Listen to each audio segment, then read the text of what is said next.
Welcome to Japan English News, Quick Scan. Today's headlines.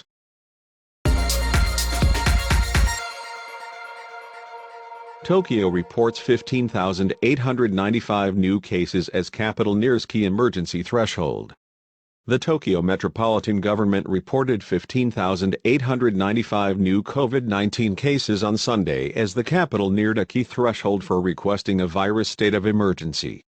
The occupancy rate for hospital beds for coronavirus patients in Tokyo also jumped, rising to 48.5% and nearing the 50% threshold for the metropolitan government to request the central government declare a state of emergency.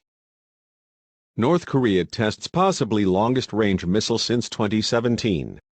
North Korea on Sunday fired what appeared to be the most powerful missile it has tested since U.S. President Joe Biden took office, as it revives its old playbook in brinkmanship to wrest concessions from Washington and neighbors amid a prolonged stalemate in diplomacy.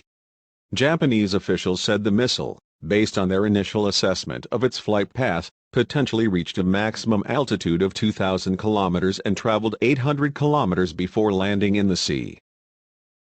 Gunman killed doctor after he refused to revive dead mother.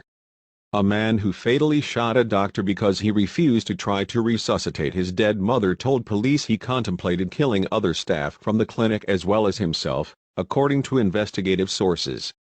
"I lost all hope for my future after my mother's death, so I thought about killing not just myself, but also the doctor and other members of the staff," he was quoted as saying.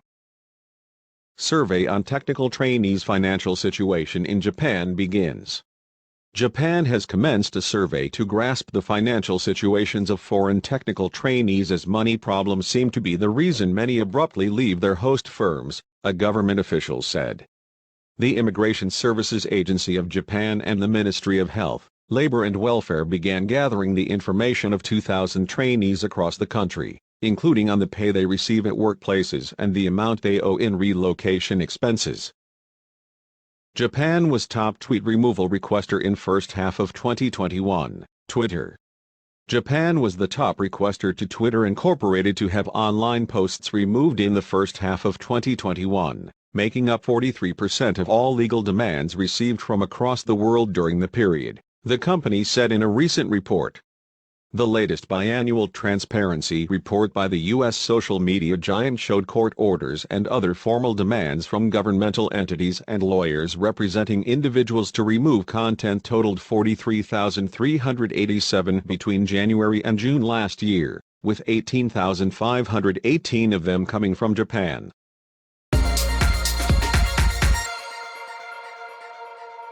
Southwest Japan high schoolers recite original poem about peace on anniversary of nuke treaty.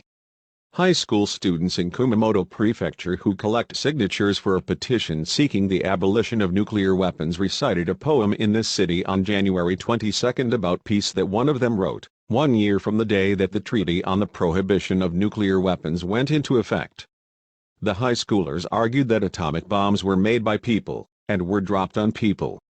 That's precisely why they can be eliminated through people's wills. Japanese Olympic team heads for Beijing. With just 5 days to go until the opening of the Beijing Winter Olympics, the Japanese Olympic team has left for China. 83 Olympians and officials left Tokyo's Haneda Airport on Sunday. They include speed skater Takagi Mio, who is also the team's captain, and Kodera No, another speed skater who is looking to win a gold medal for the second games in a row. China's Olympic apps may have security flaw. Security experts are warning of security flaws in a smartphone app that is mandatory for participants in the Beijing Winter Olympics. Athletes, officials and reporters are required to use the app to keep track of their health conditions as part of coronavirus prevention measures. But researchers at the University of Toronto say it has a vulnerability that allows third parties to extract data. They also say it is unclear how Chinese authorities plan to use the data collected by the app. Table tennis, Olympic medalist Mima Ito wins third national singles title. Olympic mixed doubles champion Mima Ito won her third singles title and first in 3 years at Japan's National Table Tennis Championships in Tokyo on Sunday. The reigning Olympic women's singles bronze medalist, Ito teamed up with Hina Haata to win the women's doubles national title at the Tokyo Metropolitan Gymnasium on Saturday, then defeated her partner in the singles final a day later. Thank you for listening. See you tomorrow.